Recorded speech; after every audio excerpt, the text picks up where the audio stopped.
সবাইকে আজকের এই সুন্দর দিনের জন্য। আজকে চতুর্থ পাঠ, যেটা হচ্ছে অন্যদের প্রতি মনোযোগ দিন। আমাদের এটা চলছিল কন্টিনিউ, যেহেতু মাঝখানে আমাদের 3 দিনের প্রেয়ার সেশন চলছিল, তাই আমরা গ্যাপ দিয়েছিলাম গত রবিবার। কিন্তু এই রবিবার থেকে আবার আমরা অন্যদের প্রতি মনোযোগ দিন, এইটার উপরে আমরা চতুর্থ পাঠ পরিচর্যার মধ্যে ঈশ্বরের বাক্য দিয়ে দেখব। মতি তার 9 অধ্যায় 36 পদ বলছে, কিন্তু বিস্তর লোক দেখিয়া তিনি তাহাদের প্রতি করুণা বিশিষ্ট হইলেন, কেননা তারা ব্যাকুল ও ছিন্ন ভিন্ন ছিল, যেন পালকবিহীন মেষপাল। এখানে আমাদের বুঝতে হবে যিশু যেমন অন্যদের সাহায্য করেছিলেন, তিনি কিন্তু তেমন লোকদেরই খোঁজে যারা অন্যদেরকে সাহায্য করতে পারে। আজ আমাদের কলিং, আজ আমাদের পরিত্রাণ কি কারণে? যেন আমরাও অন্যের কাছে অন্যের যত্ন নিতে পারি। কারণ যিশু চরিত্র তাই ছিল, তিনি বিস্তর লোক দেখে তিনি কি করলেন? তিনি করুণা বিশিষ্ট হলেন, যেন হারানো মেষ এরা, এদের মেষপাল কেউ নেই। আজ আমরা কতজন অন্যের দুঃখে দুঃখিত হই, অন্যের কষ্টে কষ্ট পাই, কারণ আমরা জানি খ্রিস্টীয় বিশ্বাসী জীবনযাত্রা এমন, যা মানুষকে প্রমাণ করায় যে আমরা একে অপরকে সাহায্য করার জন্য আমরা যিশুর মতন মেন্টালিটি বা উদ্যোগ নিয়ে জীবনযাপন করি, যেখানে যিশু কোনো অন্যায় ছাড়াই পাপীদের জন্য মরেছিলেন, বিনা পাপে। আজকের বিশ্বাসীরা আমরা কতজন সেই রূপ, কতজন সেই মতন চিন্তা করি? আমি কয়েকটি পয়েন্ট দেখাবো, যে কয়েকটি পয়েন্ট দেখাবো, তার মধ্যে হচ্ছে 5 নম্বর পয়েন্ট, 5টি পয়েন্ট দেখাবো। প্রথম পয়েন্ট হচ্ছে যিশু মানুষের সম্পর্ককে কেমন অনুভব করতেন। প্রথম পয়েন্ট হচ্ছে যিশু কেমন করে মানুষের সম্পর্ককে অনুভব করতেন। আজকে যা কিছু বলবো সেটা হচ্ছে যিশু কি মনে করতো, যিশু কিভাবে করতো, আমাদেরকে সেটাকেই এক্সাম্পল নিতে হবে, আমাদের জীবন সেই মতনই চালাতে হবে। তো যদি দেখি লুক তার 15 অধ্যায় 2 পদ, সেখানে কি বলছে? যিশু সর্বদা অন্যদের মধ্যে ভালো দিকগুলো খুঁজে বের করতেন। তিনি তাহাদের মধ্যে সবচেয়ে ভালো দিকগুলো বের করে আনতেন। যিশু দিনের ধর্মীয় নেতারা যিশুর দিনের ধর্মীয় নেতারা যিশুকে দোষারোপ করেন, কারণ তারা যিশুর অন্য চরিত্র দেখতে পায়। আচ্ছা, এখানে আমি যেটা দেখবো সেটা হচ্ছে লুক 15:2 পদ, সেখানে বলছে, তাহাতে ফরিসীরা ও অধ্যাপকেরা বচসা করিয়া বলিতে লাগিল, এ ব্যক্তি পাপীদিওকে গ্রহণ করে ও তাহাদের সহিত আহার ব্যবহার করে। আবার বলছি, তাহাতে ফরিসীরা ও অধ্যাপকেরা বচসা করিয়া বলিতে লাগিল, এ ব্যক্তি পাপীদিওকে গ্রহণ করে ও তাহাদের সহিত আহার ব্যবহার করে। যিশু যেই কালচারে ছিল, সেই কালচার অনুসারে তিনি কিন্তু গরিবদের প্রতি খুব দৃষ্টিভঙ্গি ছিল, এবং শুধু তাই না, তিনি পাপীদেরকেও ভালোবাসতেন। সেই সময় মানুষ কি করতো? যারা করগ্রাহী তাদের সঙ্গে সম্পর্ক রাখতো না, কিন্তু যিশু একমাত্র ব্যক্তি তাদের সঙ্গে সম্পর্ক রাখতো। কারণ বাইবেল বলে, সুস্থতার জন্য ডক্টরের প্রয়োজন নেই, কিন্তু অসুস্থতার জন্যই ডক্টরের প্রয়োজন। আজকের আমরা কার কাছে সুসমাচার প্রচার করতে যাই? কাদের প্রতি দৃষ্টিভঙ্গি রাখি? কাদেরকে যত্ন নেবার চেষ্টা করি? যারা আমাদেরকে যত্ন নেবে, যারা আমাদেরকে রেসপেক্ট করবে, তাদের কাছেই। কিন্তু পাপীদের কাছে কজন যায়? একবার চিন্তা করুন। মতি তার 9 অধ্যায় 13 পদ বলছে, তাই নেতারা অবাক হন যখন যিশু বললেন, কিন্তু তোমরা গিয়া শিক্ষা করো, এই বচনের মর্ম কি? আমি দোয়াই চাই, বলিদান নয়, কেননা আমি ধার্মিককে নয়, কিন্তু পাপীদিওকে ডাকিতে আসিয়াছি। আমেন। তিনি অন্য কিছু চান না, তিনি বলিদান চান না, তিনি প্রেয়ার লাইফ চান, তিনি সমর্পিত জীবন চান। তিনি পাপীদেরকে ডাকিতে আসিয়াছেন, ধার্মিকদের জন্য নয়। 2 নম্বর পয়েন্ট, যিশু মানুষের প্রতি দয়ালু ছিলেন। আমাদের কতজনের প্রতি দয়া থাকে? যিশু মানুষের প্রতি দয়ালু ছিল। আমরা যদি দেখি কফরনাহমের সেই স্টোরি, শতপথীর বিষয়, যেটা লেখা রয়েছে মতি তার 8 অধ্যায় 5 থেকে 10, সেখানে বলছে, আর তিনি কফরনাহমে প্রবেশ করিলে একজন শতপথী তাহার নিকটে আসিয়া বিনতিপূর্বক কহিলেন, হে প্রভু, আমার দাস গৃহে পক্ষাঘাতে পড়িয়া আছে, ভয়ানক যাতনা পাইতেছে। তিনি তাহাকে কহিলেন, আমি গিয়া তাহাকে সুস্থ করিব? ওকে, আমি গিয়া তাহাকে সুস্থ করিব? শতপতি উত্তর করিলেন, হে প্রভু, আমি এমন যোগ্য নয় যে আপনি আমার ছাদের নিচে আসেন, কেবল বাক্য বলুন, তাহাতেই আমার দাস সুস্থ হইবে। কারণ আমিও কর্তৃত্বের অধীনের লোক, আবার সেনাগণ আমার অধীনে। আমি তাহাদের একজনকে যাও বললে সে যায়, এবং অন্যকে আইস বললে সে আসে, আর আমার দাসকে এই কর্ম করো বলিলে সে তাহা করে। এই কথা শুনিয়া যীশু আশ্চর্য জ্ঞান করিলেন, এবং যাহারা পশ্চাৎ পশ্চাৎ আসিতেছিল তাহাদিকে কহিলেন, আমি তোমাদিকে সত্য বলিতেছি, ইসরায়েলের মধ্যে কাহারোর এত বড় বিশ্বাস দেখতে পাই নাই। আমেন। যীশু তার বিশ্বাসকে দেখে দয়ালু হয়েছিল। একজন শতপতি, যার পাওয়ার ছিল, যার ক্ষমতা ছিল, সে একজন সাধারণ দাসের জন্য যীশুর কাছে এসেছিল, যে পক্ষাঘাতে পড়েছিল। সে চাইলে কিন্তু বলতে পারতো, আমার এতগুণ সেনা, একজন মরছে মরুক, কিন্তু তা নয়। একজন সেনা অধ্যক্ষ, যিনি লিডার, তিনি তার সহকর্মী, যে আর কোনো কমের নয়, আর কোনো যোগ্যের নয়, তাকে নিয়ে ব্যস্ত হয়ে পড়েছে। এইটা যীশু দেখেছে, এইটা যীশু দেখেছে, এবং তার দয়াকে দেখে, তার দয়ালু জীবনকে দেখে যীশু আশ্চর্য জ্ঞান করেছিল, তার বিশ্বাসকে দেখে আশ্চর্য জ্ঞান করেছিল। আজ আমরা যাদের সঙ্গে ঈশ্বরের রাজ্য বিস্তার করি এবং যাদের কাছে করি, তাদেরকে দেখে আমরা কতটা দয়া পাই, কতটা দয়ালু হই, তাদেরকে যত্ন নেবার জন্য কতটা চিন্তা করি না, গা এড়িয়ে চলে যায়। আজকে বিশ্বাসী হিসাবে আমরা শুধু নামে বিশ্বাসী না কর্মে বিশ্বাসী, সেই বিষয়টা আমাদের কাছে খুব গুরুত্বপূর্ণ। 3 নম্বর পয়েন্ট, যিশুর সুস্থতার কাজ। যিশুর সুস্থতার কাজ। যিশু সর্বদাই সত্যতাকে ভাগ করে নিত, এবং তিনি চেষ্টা করত মানুষকে শক্তিশালী করতে, তাদেরকে যত্ন নেওয়া, তাদেরকে বাছাই করা। এইভাবে তিনি সুস্থতার দিকে এগিয়ে নিয়ে যেতেন। আমরা কিভাবে যিশুর সাথে এক কাজ করব, কিভাবে করতে পারি, এখানে কিছু পয়েন্ট লেখা রয়েছে, আমি সেগুলো পড়ি। আমরা যখন মনুষ্য দুঃখী বা একাকী থাকে, তখন তাহাদের যত্ন নিই তা দেখিয়ে। যিশু তাহাদের লোকেদের দেখাতেও সাহায্য করেন যে আমরা তাহাদের আনন্দ, আশা ও স্বপ্নের প্রতি যত্নশীল। তিনি যিশু দেখাতে চাইতেন যে আমরা তোমাদেরকে সাহায্য করাতে, যত্নশীল করতে, এবং তোমাদের আনন্দ, তোমাদের দুঃখে আমি তোমাদের সঙ্গে রয়েছি।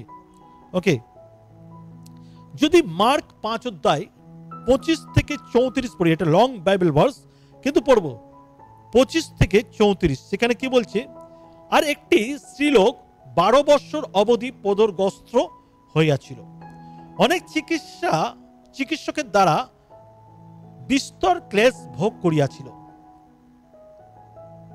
এবং সর্বস্ব ব্যয় করিয়া কিছু উপশম পায় নাই, বরং আরো পীড়িত হইয়াছিল। সে যিশুর বিষয় শুনিয়া ভেতরের মধ্যে তাহার পশ্চাৎ দিকে আসিয়ার তার বস্ত্র স্পর্শ করিল। সে যিশুর বিষয় শুনিয়া ভিড়ের মধ্যে তাহার পশ্চাৎ দিকে আসিয়া তার বস্ত্র স্পর্শ করিল, কেননা সে কহিল, আমি যদি কেবল উহার বস্ত্র স্পর্শ করিতে পাই, তবেই সুস্থ হইব। আর তৎক্ষণ তাহার রক্তস্রাব শুকিয়া গেল, আর আপনি সে ওই রোগ হইতে মুক্ত হইয়াছে, ইহা শরীরে টের পাইল। যিশু তৎক্ষণ অন্তরে জানিতে পাইলেন যে তাহা হইতে শক্তি বাহির হইয়াছে। তাই ভিড়ের মধ্যে মুখ ফিরাইয়া বলিলেন, কে আমার বস্ত্র স্পর্শ করিল? তার শিষ্যরা বলিলেন, আপনি দেখিতেছেন লোকেরা আপনার উপরে চাপাচাপি করিয়া পড়িতেছে, তবু বলিতেছেন, কে আমাকে স্পর্শ করিল? কিন্তু কে ইহা করিয়াছে তাহাকে দেখিবার জন্য তিনি চারিদিকে দৃষ্টিপাত করিলেন।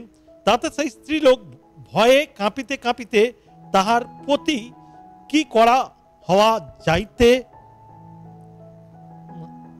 তাহার প্রতি কি করা হইয়াছে জানাতে তার মুখে আসিয়া প্রণিপাত করিল, আর সমস্ত সত্য বৃত্তান্ত তাহাকে কহিল। তখন তিনি তাহাকে কহিলেন, হে কন্যে, তোমার বিশ্বাস তোমাকে রক্ষা করিল, শান্তিতে চলিয়া যাও ও তোমার রোগ হইতে মুক্ত হও। আমেন। এখানে দুটো বিষয় দেখতে পাই। একটা হচ্ছে যে তিনি রোগ সুস্থ করতে চান, দ্বিতীয় হচ্ছে যিশু কিভাবে তাদেরকে সাহায্য করত কাজ করতে, তৃতীয় হচ্ছে বিশ্বাস সুস্থতা কেড়ে নেয়। বিশ্বাস সুস্থতাকে কেড়ে নেয়। সেদিন সেই মহিলা তার বিশ্বাস হেতু যিশুকে বলেনি আমাকে সুস্থ করুন, তিনি সুস্থতাকে নিয়ে নিয়েছিল। যিশুও টের পায়নি কিভাবে নিয়েছিল, যার জন্য তিনি চিৎকার করে বলেছিল, কে আমাকে স্পর্শ করিল। যখন মহিলা দেখলো আমি গুপ্ত নয়, তখন সে বলল সবকিছুই। আর যিশু বলল, তোমার বিশ্বাস তোমাকে সুস্থ করলো, চলে যাও শান্তিতে। তো অনেক সময় আমরা লোককে সাহায্য করতে পারি তার বিশ্বাসকে বৃদ্ধি করাতে। যে ব্যক্তি দুর্বল, পারছে না চার্চে আসতে, বিশ্বাসে স্থির থাকতে পারছে না, প্রেমে স্থির থাকতে পারছে না, আমি যদি বিশ্বাসী, আমাকে তাকে সাহায্য করার প্রয়োজন আছে। 4 নম্বর পয়েন্ট, যিশু কোন বিষয়টির প্রতি সব থেকে বেশি মনোযোগ দিয়ে থাকেন? যিশু কোন বিষয়টির প্রতি সব থেকে বেশি মনোযোগ দিয়ে থাকেন? আমরা যদি দেখি মতি তার 25 অধ্যায় 31 থেকে 36, এটাও লং বাইবেল ভার্স, 5টি পদ, সেখানে বলছে, আর যখন মনুষ্যপুত্র সমুদয় দূত সঙ্গে করিয়া আপন প্রতাপে আসিবেন, তখন তিনি নিজ প্রতাপের সিংহাসনে বসিবেন, আর সমুদয় জাতি তাহার সম্মুখে একত্রিত হইবে। পরে তিনি তাহাদের একজন হইতে অন্যজনকে পৃথক করিবেন, যেমন পালের রক্ষক ছাগ হইতে মেষ পৃথক করে। আর তিনি মেষ দিয়েকে আপনার দক্ষিণ দিকে ও ছাগ দিয়েকে বাম দিকে রাখিবেন। তখন রাজা আপনার দক্ষিণ দিকে স্থিত লোক দিয়েকে বলিবেন, আইসো আমার পিতার আশীর্বাদের পাত্রেরা, জগতের পতন অবধি যে রাজ্য তোমাদের জন্য প্রস্তুত করা গিয়াছে তার অধিকারী হও। কারণ আমি ক্ষুধিত হইয়াছিলাম আর তোমরা আমাকে আহার দিয়াছিলে, পিপাসিত হইয়াছিলাম আর আমাকে পান করিয়াছিলে, তথাপি অতিথি হইয়াছিলাম আর আমাকে আশ্রয় দিয়াছিলে, বস্ত্রহীন হইয়াছিলাম আর আমাকে বস্ত্র পরাইয়াছিলে, পীড়িত হইয়াছিলাম আর আমার তত্ত্বাবধান করিয়াছিলে, কারাগ্রস্ত হইয়াছিলাম আর আমার নিকটে আসিয়াছিলে। হালেলুয়া। একজন প্রকৃত বিশ্বাসী সর্বদা সেই লোকের পাশে দাঁড়ায় যার প্রয়োজন।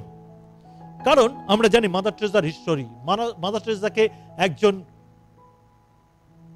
সাংবাদিক প্রশ্ন করে, আপনার এই কাজে কেন এত ভালো লাগে? কেন আপনি সেই সমস্ত লোককে সেবা করেন যাদের কেউ নেই, যারা দিন দরিদ্র, যাদের অনাথ, যারা রাস্তায় পড়ে থাকে, তাদেরকে এত সাহায্য করেন কেন? আর এত খারাপ পরিস্থিতি, যাদের ঘা কেউ ছোঁয় না, যাদের গা দিয়ে গন্ধ বেরোয়, যাদেরকে কেউ ভালোবাসে না, তাদেরকে আপনি যত্ন করেন কেন? তাদেরকে যত্ন করে খাওয়ান কেন? তাদেরকে পরিষ্কার করেন কেন? মাদার টেরেসা বলেছিল, আমি তাদের মধ্যে যিশুকে দেখতে পাই। কারণ যে কেউ দরিদ্রদের করে তাদেরকে তারা যিশুকে সেবা করে। আর বাক্য তাই বলে। এক্স্যাক্টলি আমরা যারা বিশ্বাসী, যখন আমরা কোনো মানুষকে সত্যি যারা বিপদে পড়েছে তাদেরকে যদি আমরা দেখি, তাহলে আমরা তাদেরকে যিশুকে সেবা করি। মতি 25 পদে যিশু তার অনুসারীদের 3টি শেষকালের চিহ্ন কাহিনী বলেন। এই চিহ্ন কাহিনীগুলি আমাদের দেখায় যে যিশু তার দ্বিতীয় আগমনের জন্য অপেক্ষা করা তার শেষকালের লোকেদের কাছ থেকে কি আশা করে, যে কিভাবে আমরা মানুষকে যত্ন করি। যিশু কাদের ভালোবেসে পৃথিবীতে এসেছিলেন? সমুদয় জগৎকে ভালোবেসে। তিনি কাদের জন্য প্রাণ দিয়েছিলেন? সমস্ত মানব জাতির জন্য প্রাণ দিয়েছিলেন। তিনি কিভাবে তাদেরকে উদ্ধার করেছিলেন? নিজের প্রাণ দিয়ে উদ্ধার করেছেন। আজকে খ্রিস্টতে ভাই বোন, আমাদেরকে এটা বোঝা উচিত, আমরা কিভাবে খ্রিস্টকে অনুসরণ করতে পারি। কোনো পজিশন, কোনো স্টেজ, কোনো বড় জায়গা, মানুষের কাছে নিজেকে উচ্চ করে আমরা ঈশ্বরের প্রিয় পাত্র হতে পারি না। আমরা মানুষের সেবা করে প্রিয় পাত্র হতে পারি। আজকের আমি কিছু জিনিস আপনাকে দেখাবো। 5 নম্বর পয়েন্টে আমি যেটা দেখাবো সেটা কিছু জিনিস। 5 নম্বর পয়েন্ট বলছে এটি উপায় কিভাবে আমরা অন্যের সাহায্য করব যেমন যিশু করেছেন। এটা উপায় আমরা কিভাবে অন্যের সাহায্য করব যেই সাহায্য যিশু করেছিলেন।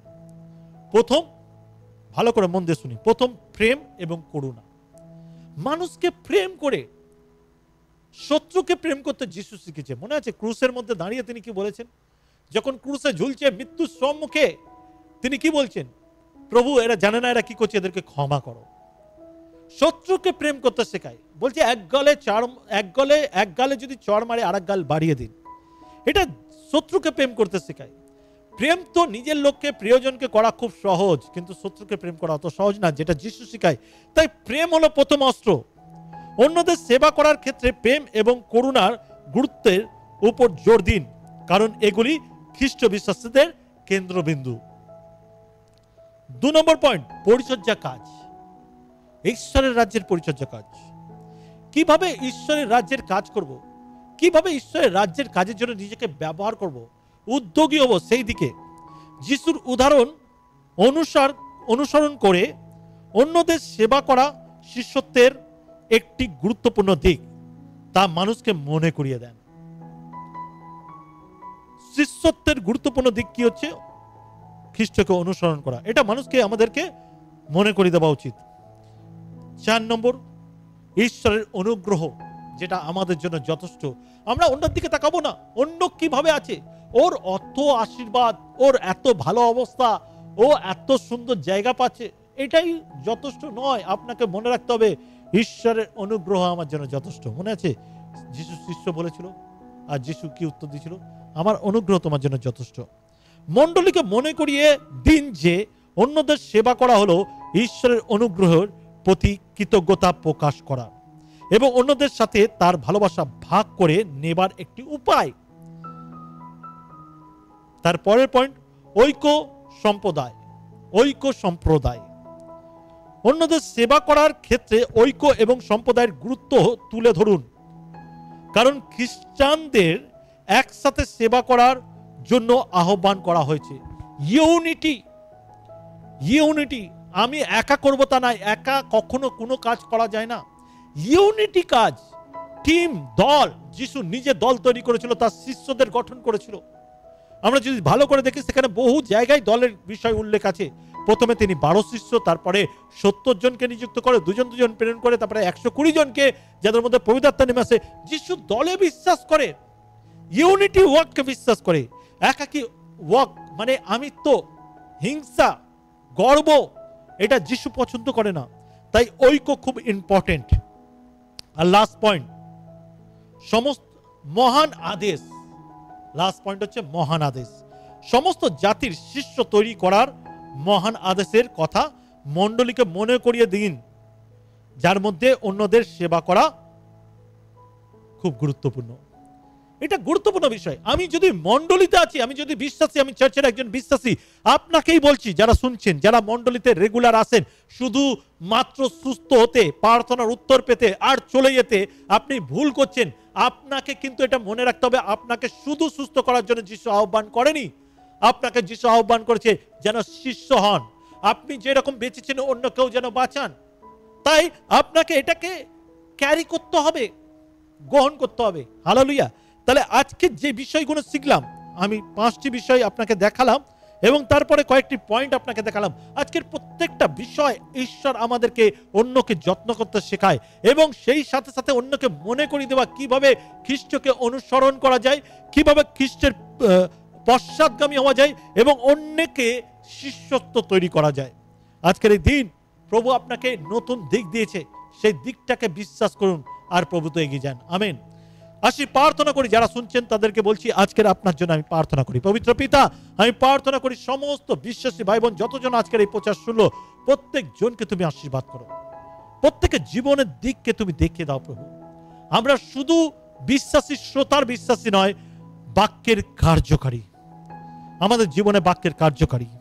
আমরা সেই কার্যের দিকে এগোবো, সেবার দিকে এগোবো, লোকের যত্ন নেবার দিকে এগোবো, নিজের জীবনকে সমর্পণ করব, প্রভু আমাদের প্রতি দয়া করো। এবং সাথে প্রার্থনা করি যতজন আজকের এই বাক্য দেখছে তাদের ফ্যামিলিতে কোনো সমস্যা যদি থাকে, তাদের শারীরিক দুর্বলতা থাকে, কেউ যদি অসুস্থ থাকে, কারো যদি ফাইন্যান্সিয়াল প্রবলেম, আমি প্রার্থনা করি তোমার যিশু নামে ফাইন্যান্সিয়াল অভাবকে দূর করো, সুস্থতাকে দাও তোমার যিশু নামে, ডিপ্রেশন থেকে তুমি বার করো তোমার যিশু নামে, তোমার শান্তিকে দাও তাদের গৃহে, যেন তোমার গৌরব করতে পারে।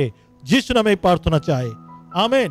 সাথে আপনাকে মনে করে দিতে চাই, এই চ্যানেল, এই বাক্য যদি ভালো লেগে থাকে অবশ্যই আপনার প্রিয়জনকে শেয়ার করবেন এবং এই চ্যানেলকে সাবস্ক্রাইব করবেন, কমেন্ট করবেন কোথায় থেকে করছেন, আর আমরা আপনাকে যত সাধ্য চেষ্টা করব উত্তর দেওয়া। সাথে মনে রাখবেন আমাদের টেলিগ্রাম আছে এবং হোয়াটসঅ্যাপ আছে।